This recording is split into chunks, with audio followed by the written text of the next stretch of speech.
erega birahura na bimwe nakubwiraga ngo ni gake, ntabwo ndi umunyamateka uhanitse, ariko ni gake nabonye abantu bashobora kwibohora badafite sapoti ibari inyuma, ni gake sindababona. Ushize noze nkubwira ngo ntibyashobokaga ko abanyamerika bakigobotora abongereza badafite sapoti y'abafaransa, ntabwo byashobokaga, ntibyari gukunda habe namba. Ntibyari gushoboka ko Sudani y'Epfo yigenga idafite sapoti ya Uganda, byari bigoye. Ntibyari koroha ko Museveni avanaho Obote adafite sapoti ya Tanzania, ntibyari gukunda. Ntibyari gukunda ko Kabila Peri avanaho Mobutu adafite sapoti y'u Rwanda na Uganda n'abandi bababaye hafi, ntibyari gukunda. Habaho impamvu ibihugu bishobora guhakana ko bigufasha kandi bigufasha, zishobora kuba zihari, sibyo? Ariko njye nemera ko abantu bafasha uwifashisha. Nshobora kugira igitekerezo cyo kwikorera umushinga, muri uko kwigira igitekerezo cyo kwikorera umushinga ukaba ari umushinga usobanutse neza, ushushanyije neza, mukire kanaka kandagiza akampa ku mafaranga, akambwira ati ariko ntukabyasase ko naguhaye ku mafaranga, genda ukore uzanyishyure cyangwa urorere.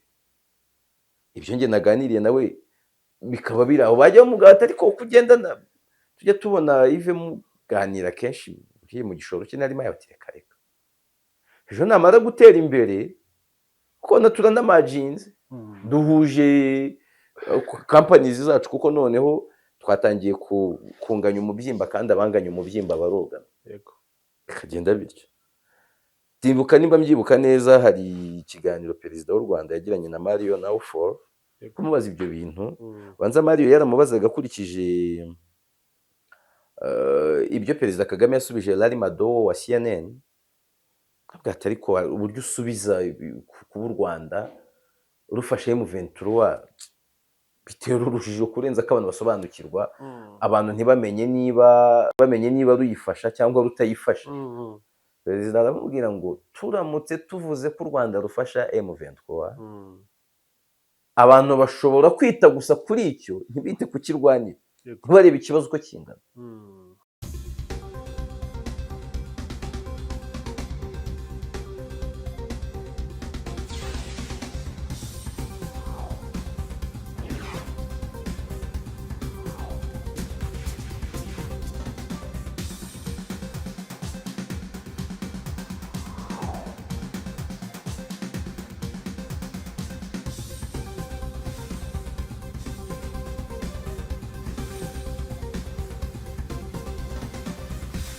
Yego amahoro y'Imana abandi namwe bakunzi ba One Nation Radio, ni radio ya Diaspora y'u Rwanda, ijwi rya Diaspora y'u Rwanda. Turaganira namwe mu buryo bukomeye cyane, tukazana n'abantu badufasha kubaganiriza ko nimwe tukorera bivuze gutyo ntabwo naba mbeshye. Turi kumwe na Yves Nkwemuruge, ni umunyamakuru akaba n'umusesenguzi. Abantu mukurikiye One Nation Radio mwarabibonye ko dusigaye turi kumwe. Yves, biriwe neza? Biriweho, meze neza igiranye. Ni ukuri nje meze neza, ndamahoro. Nawe nizere ko urayandi. Ndi umuntu ushima Imana, maze iminsi ka malariya karimo, ariko ntabwo kanshobora, akananiye rwose. Ariko malariya nta hindi y'unywa imiti ntacyo yagutwara, ukaniyitaho mu buryo bw'imirire cyane cyane. Yagarutse, numvise ejobundi minisitiri w'ubuzima avuga ko hari indi yiregeneratinze iri kuza, ariyo iri kugaragara cyane. Mpera z'umwaka ushize bwo nabonye navuga ko mu Rwanda imibu yaho yahinduye imyitwarire, yahinduye imyitwarire, kandi ntabwo ari urwenya, bibaho. Ushobora kureba bijyanye n'ingamba zihari, igahindura comportement nyine, ikiyadapta ku bihari, igahindura ikavuga iti nimba twabayitingaga abantu nijoro mu gicuku bakaba bari mu nzitiramibu, reka duhindura amasaha. Ibiriya byo ndetse no kugendera no kuri siyanse, unagendeye no kuri observation y'umuntu, ubona ko rwose malariya yongeye kugaruka ku buryo bugaragara, bitandukanye na effort yari yakozwe, gutera imiti mu bishanga, gutera imiti mu nzu, gukangurira abantu gushyiramo inzitiramibu. Akenshi imibu ngo yari ihari, ngo yaryaga abantu nijoro baryamye.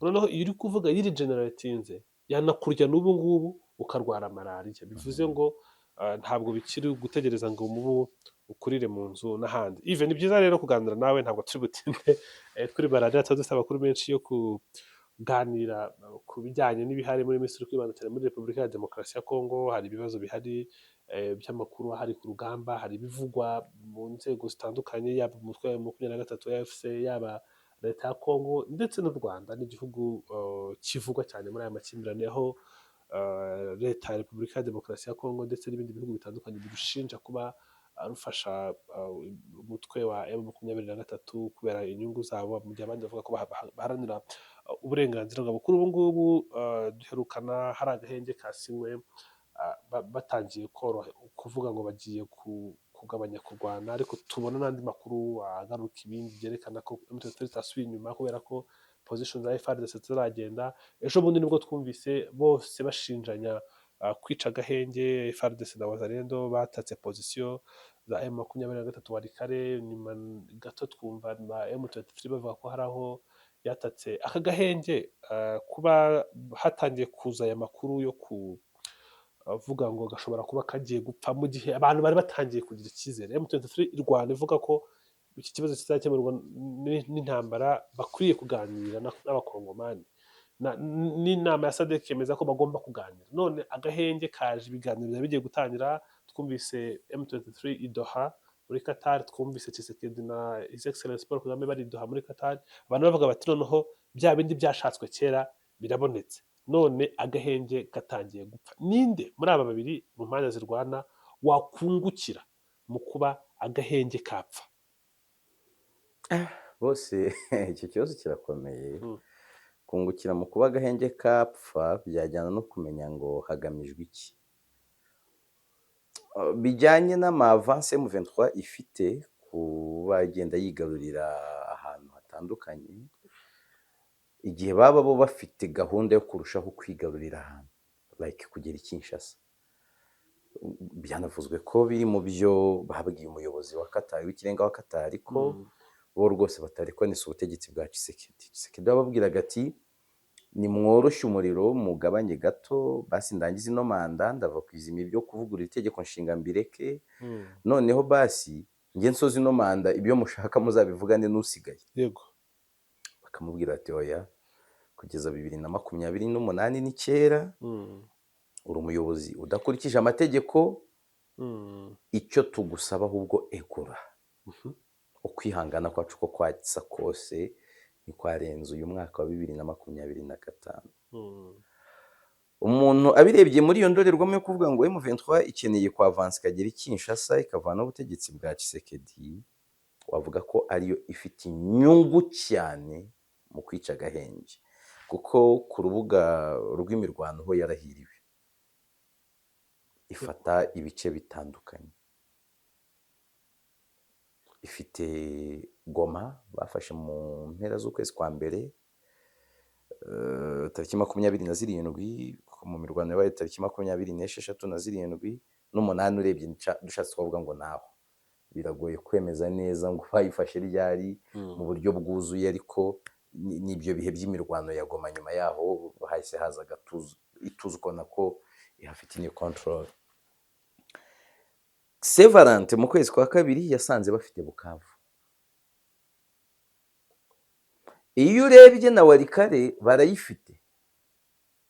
Walikale barayifite. Nuko amakuru agenda azana ibindi, ariko ubona ko Walikale bayifite nk'uburyo twavugaga ngo Goma aba bantu ni nkaho bayifite bataratangaza ko bayifite. Walikale bayigezemo mu buryo buboroheye, bavuga ko bakoze repositionnement, apana retrait, repositionnement. Nayo ushatse wayibara gutyo. Wareba ingabo za M23 zamaze kugera mu Minembwe n'ahandi. Hari ahandi hantu nabonye ni muri Kibisi, muri kilometero 30 uvuye za Bukavu, aho muri ibi twavugaga by'intambara agahenge kari kugenda gapfa, bari kurwanira. Yego. Ko ndi kuhareba neza, byansaba kongera kureba neza, ariko bari kugenda barwana. Witegereje gutyo rero, Yego, urasanga ntabwo M23 irafata mu buryo bwuzuye Kivu zombi ite gutyo, Burasirazuba bwa Repubulika ya Demokarasi ya Kongo. Ifite imijyi iri kapitale, ariko ntabwo irafata teritwari zose. Hari aho uzasanga niba ari teritwari 8 bafite 6, ahandi bafite izi, hari ibintu runaka bikibura. Ubibaza utyo wavuga ngo agahenge kukica kari mu nyungu zabo, igihe still baba bafite ambisiyo zo gukomeza kujya kure. ariko nanone bakeneye kumvikanisha impamvu yabo nk'abantu bakurikiza, berekana nk'abantu uburyo bwiza bwo kumvikanisha uyumvikanisha unarwana. Ah. Iyo bakubwiye ngo bipozisiyonera nk'abantu bashotorwa, wowe ubipozisiyona nk'ushotorwa, ukavuga ko ushotorwa, ko wivunnye umwanzi, ariko ukaririmba ko icyo ukeneye ari amahoro. Ubwo nanze kureba ngo ninde kwica agahenge byungukira cyane, ndi kugenda ndeba kabungukira byagenze bite, kuko sinshaka kujya kuvuga ngo ni M23 iba yakishe, ni FARDC iba yakishe. Ku rugamba haba kubeshyerana cyane. Kajorite wa mbere w'intambara akunze kuba ukuri. Yego. Kinshasa, ubutegetsi bwa Kinshasa agahenge kabwungukira gute? Kukica. Tshisekedi mu mpera z'ukwezi kwa mbere ubwo ibintu byari bikomeye, ngira ngo ku itariki 31 muri adresse à la nation yasezeranyije riposte vigoureuse et coordonnée. Uvuga ngo no gusubirana inyuma M23 bayikubita bibi cyane, kandi bizaba rwose biteguye neza. Uko kwica agahenge bakaba barwana igihe wenda yaba byageze imyiteguro yaramugendekeye neza, nabo byabafasha ko byaba bituma ibiganiro bitavansa ngo bagire ibyo babategeka. M23 irusheho kugira legitimacy. M23 kwinjira mu biganiro na Kinshasa buriya ni ikintu cyiza cyane kuri bo. Uretse no kuba ibiganiro byazana umusaruro, niyo bitawuzana biba byamaze kubaha ijambo ku ruhando mpuzamahanga. Azo kuvuga ngo aba bantu ariko bafite legitimate cause ituma beguriye intwaro bakarwana. Aba bantu impamvu ituma barwana irumvikana kandi irasobanutse. Aba bantu ni abanyekongo, bitandukanye n'ibyagiye bivugwa. Aba bantu gutangira kubumva mu biganiro. Icyo gihe rero Tshisekedi mu byo yagiye arwana nabyo no kwimana iyo legitimate cause ya M23.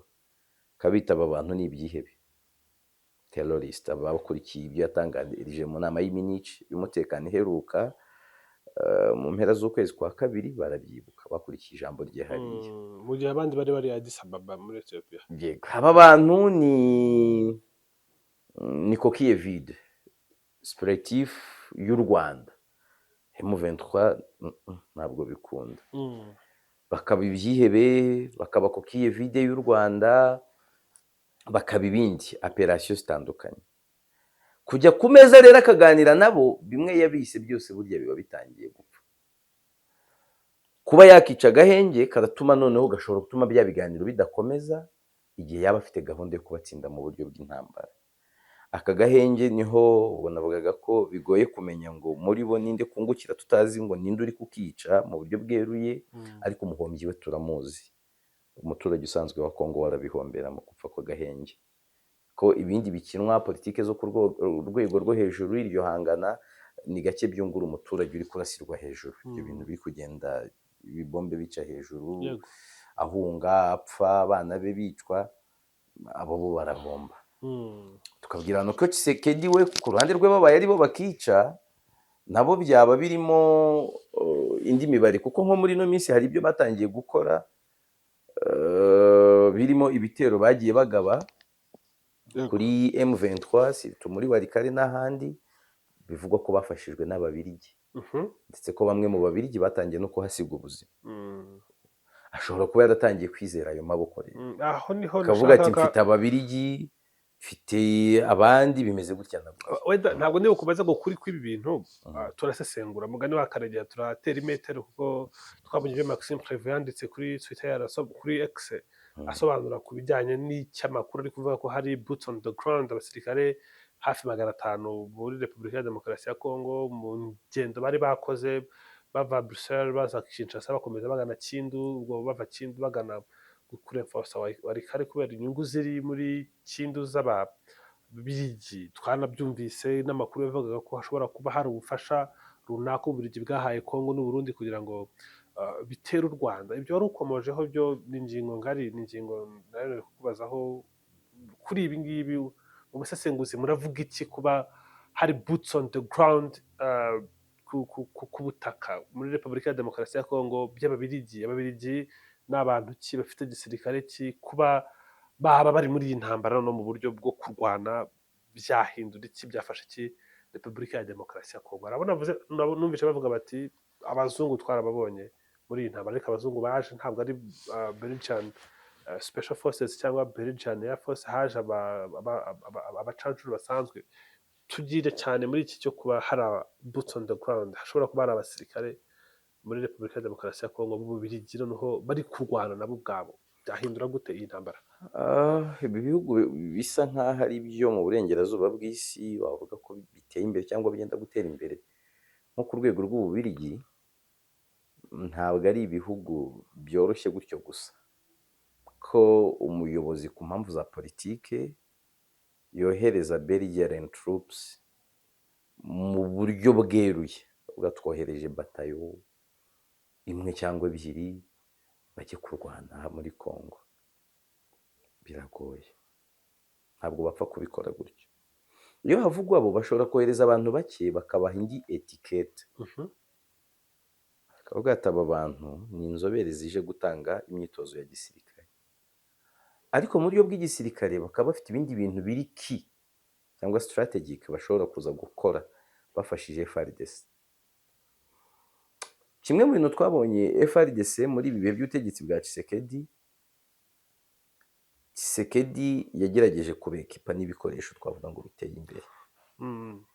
Indege za CH-4 z'Abashinwa, Sukhoi 25 z'Abarusiya, Roviark za South Africa, amoko atandukanye y'ibikoresho bya gisirikare kandi bavuga ngo biri moderne bigezweho, ariko mu kubikoresha efficacité yabaye nto. Washoboraga gusanga hamwe bakoze indiscriminate killing, kandi nibwira ko ntabwo sinekereza ko hari igisirikare cy'igihugu gishobora guhaguruka kivuga ngo tugiye kurasa abaturage. Nibo tugamije kurasa binabaye byaba ari ubusazi, ariko bisangaga babarashe bazi ngo gahunda yenda kwa kurasa M23 mu birindiro byayo, ariko bikabananira. Icyo nitaga ibikoresho birahari, ariko ikibazo ubumenyi, ntabwo bikoreshwa neza ngo bitange umusaruro.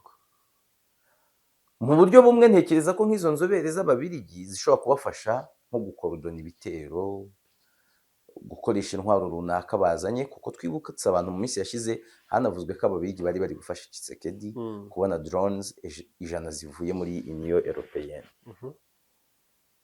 Ibyo bikaba bafasha mu gukorodona ibyo bitero. Wambajije rero ngo byaba bivuze iki ku ntambara, byagenda gute kuza kwabo, byakagrava situation. Nkabona bishobora gutuma icyo gihe mu 23 nimba yari nafite intego cyangwa se inzozi zo kugarukira hafi kubemera ko ifite mu migambi gahunda yo gushinga igihugu, ishobora gukomeza kugira ngo support ivi Kinshasa, niyo mikoranire ya Kinshasa n'abasigaye bayivaneho. Nkabifata nk'imwe mu ngaruka zaba igihe Ababiligi bakerura kwinjira muri iyo ntambara, ishobora gutuma M23 itekereza kugera i Kinshasa cyane kurenza kugarukira aho yari iri. Bishobora nabyo kutwereka ikindi kintu muri ino ntambara. Nge niko mbibona, maze iminsi mbona ko Leta Zunze Ubumwe za Amerika n'Abanyaburayi batari kumva kimwe krize zitandukanye ziri mu isi. Niwitegereza ntabwo bumva kimwe intambara hagati ya Israel na Iran barwana binyuze muri their proxies.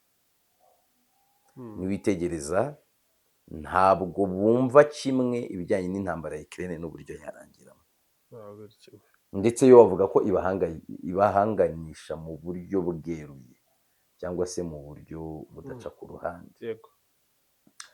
Niba Leta Zunze Ubumwe za Amerika n'Ababiligi n'Abanyaburayi bari mu ntambara mu buryo butaziguye, no mu buryo buziguye ishingiye ku zindi ntambara zihari. Iyi Kongo ahari ubutunzi bwinshi, ubutunzi Tshisekedi ahamagarira abanyamerika kuza gutwara, abanyamerika bakerekana peti kubera ingano nto, bishobora kutwereka irindi hangana ry'abantu basanzwe bafatanya. Dushobora gutungurwa no kubona abanyaburayi n'abanyamerika muri Kongo bahagaze ku mpande zitandukanye, ibintu byakagura cyangwa se byakomeza ibyago bya Kongo cyane igihe baza kuza muri iki kibazo mu buryo butandukanye, abanyaburayi n'abanyamerika. Kubera iki?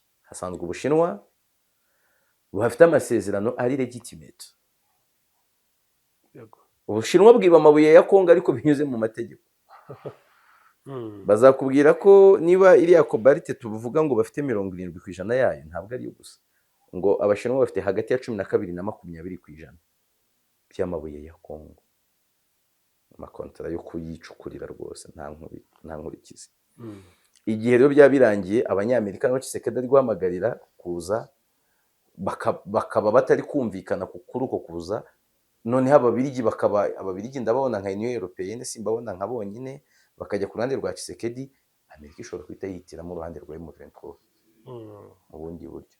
Tukaba tubonye abantu hafi 3 bagiye kurwanira muri Kongo mu buryo buri indirect.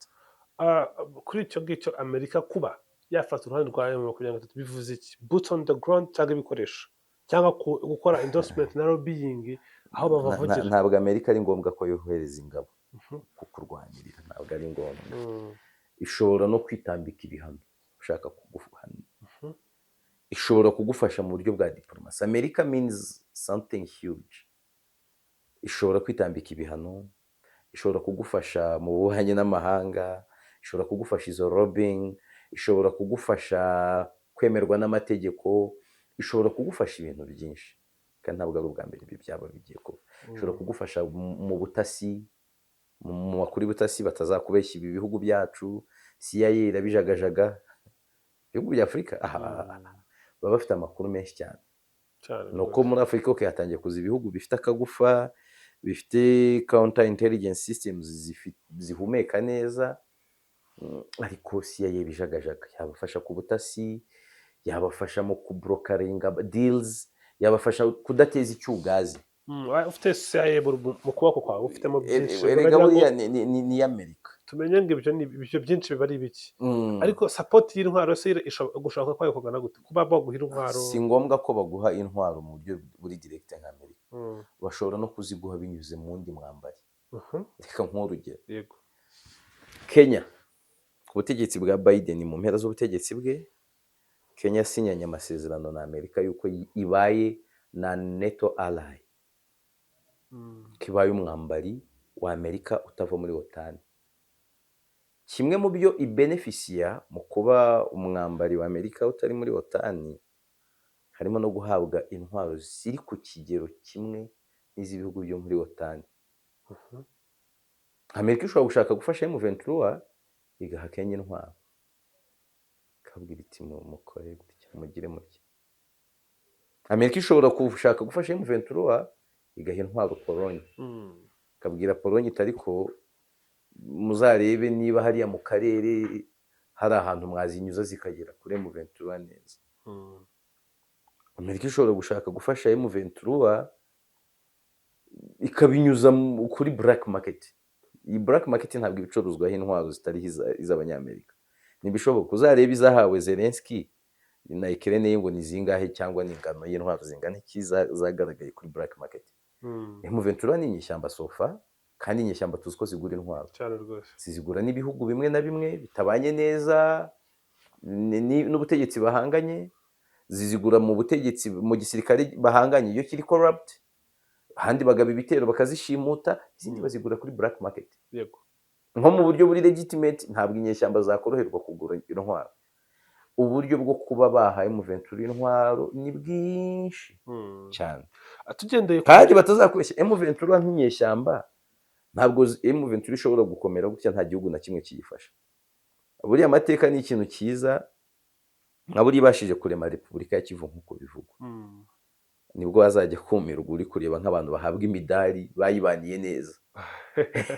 Urumva ntabwo bishoboka, nta gihugu na kimwe, nta nyeshyamba na zimwe zibaho zijya zikomeza zidafite ikindi gihugu kizifasha. Ejo abantu bashobora kuzatungurwa ukuntu M23 amateka ari kwandika ko yafashijwe n'ibihugu bitari u Rwanda. Ugasanga weda u Rwanda n'ubundi amateka aravuze ati bimwe bavugaga ngo u Rwanda rurayifashe koko byari byo, warayifashaga. Cyangwa bakavuga ati burya u Rwanda nimba rwaranayifashaga byari amasengesho gusa, cyangwa kari agasapoti gato, ariko abayifashije byo kwifasha ngabo. Ku gihugu nka Congo gifite ubutunzi gifite, kuri tere nk'iyi M23 irwaniraho, abantu bakifuza kuyifasha ni benshi. Uzacunge nk'umwana wabaga ari umuhanga kera, yatsinze ikizamini cya leta. Kera kwiga bigikaze nyine mu cyaro, usanga abantu batsinda ikizamini cya leta ari 3 cyangwa 2. Iyo wabuguzweho kuri umuhanga cyane, bakora mu shuri ryiza. Hari nk'umuntu w'umukene agira gutyo akaguha agakaramu n'agakayi kandi akennye pe, uzi imibare yabaga arimo, ati uyu mwana ntiwamenya icyo azavamo. Ku kera nk'abantu batwize imbere nk'imyaka 5, 6 mbere, kurangiza kwiga ugashoma wabaga uri umuswa. Imirimo yari yuzuye. Rero uwo muntu yabaga yiteganyirije, kuko nubona akazi uzamwitura. Weda nawe uzafasha umwana w'umugurira iduze, niwe yakuguriye ikayi imwe n'ikaramu, umugurira iduze n'iy'amakayi n'amakaramu, uzamuha ku mafaranga. Cyangwa nawe nagira umwana yuzuza gutyo. Hari igihe M23 ishobora kubona n'abantu bayifasha byo gutagetinga ngo hariya hantu nihabohora, kiriya gihugu biroroshye kizavamo igihugu gikomeye. Kandi uko kwizera kurahari. Sinzi nimba ujya ubyitaho ko abantu bakomoka hariya bose majority batekereza ko hari igihugu cyarangiye kigiye kuba, no mu masengesho bakagira gutya bakabivuga nk'ari ubuhanuzi.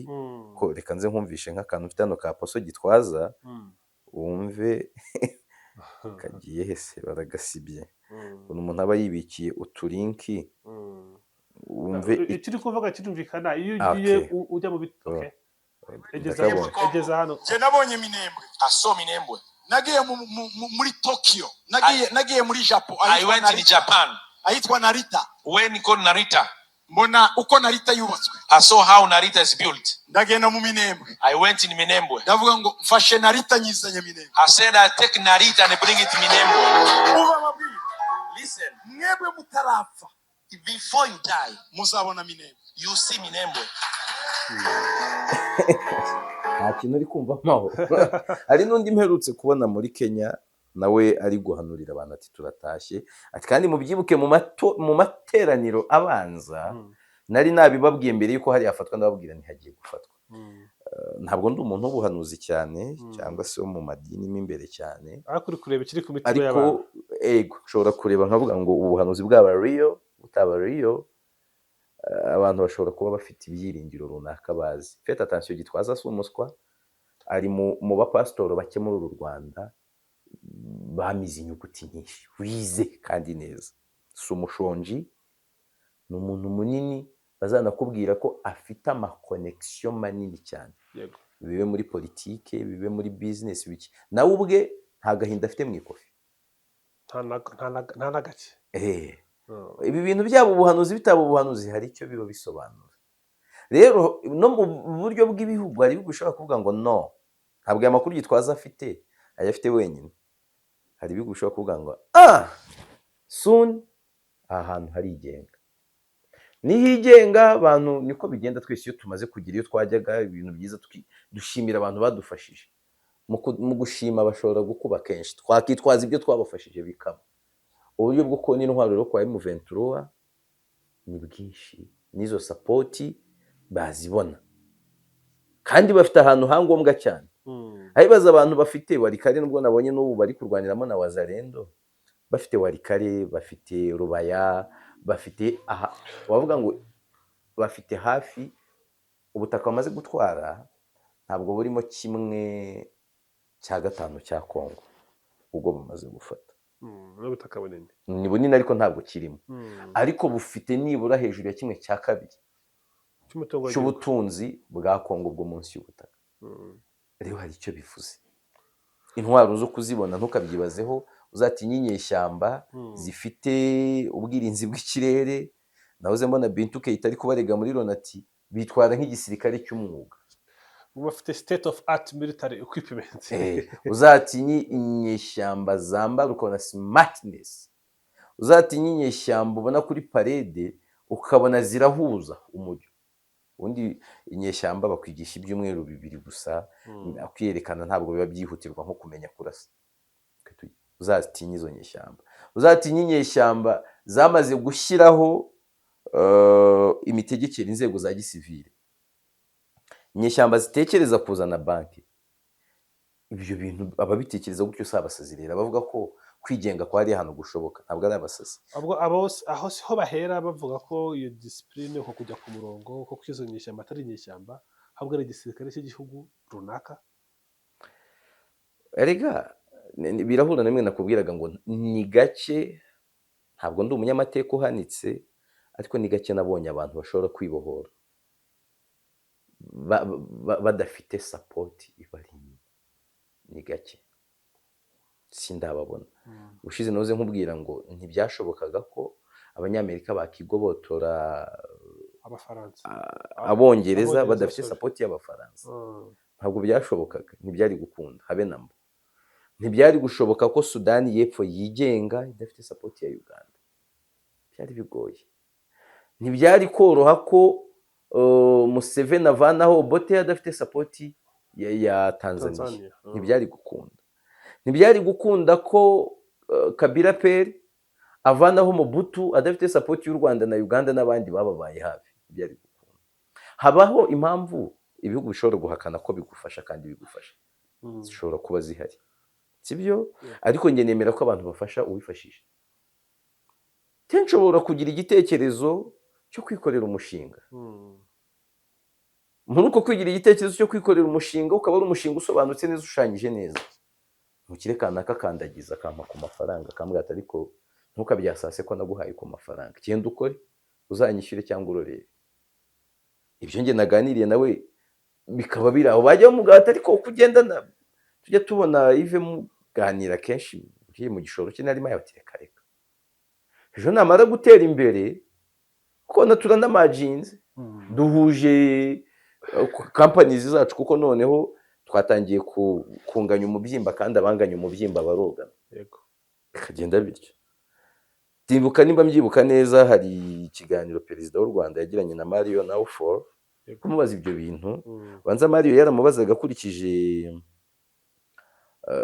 ibyo perezida Kagame yasubije Larry Madowo wa CNN, kabwa atari ko uburyo usubiza kuba u Rwanda rufashe M23 bitera urujijo kurenza ko abantu basobanukirwa, abantu ntibamenye niba ruyifasha cyangwa rutayifasha. Perezida aramubwira ngo turamutse tuvuze ko u Rwanda rufasha M23, abantu bashobora kwita gusa kuri icyo, ntibite kukirwanira, ntibarebe ikibazo uko kingana. Rero niba hari n'ababiheraho babitekereza gutyo, bo bagwa mu mutego wo kwirengagiza root cause, bagwa mu mutego wo kwirengagiza ngo intambara irava he, yatewe n'iki, ese abo bayirwana ni abanyekongo muri bo baba 1000, abafasha bakaba 3000 batari abanyekongo. Reka twashyuminge ko ibyo nabyo bihari. Basaba 1000 bo bafite icyo barwanira, bafite impamvu zo kurwana. Izo mpamvu se twazirebye mbere yo kureba ngo kucyuriye abafasha. Ese uwo nguwo ubafasha niba hari kuki abafasha? Kutabafasha hari icyo bimuhombya?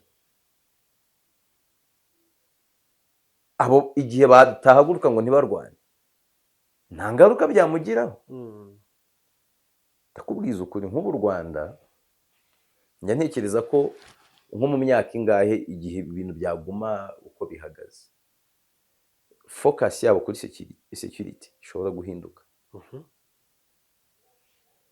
Amaso y'u Rwanda yabaga acanye cyane kuri Repubulika ya Demokarasi ya Kongo kubera gutinya menace ya FDLR, ukurikije ibyo abayobozi b'u Rwanda bavuga. Uyu munsi ukurikije M23 imaze gufata n'inzira igenda icamo aho ikomereza, M23 n'abazarokoka bazaba bari kure cyane y'u Rwanda.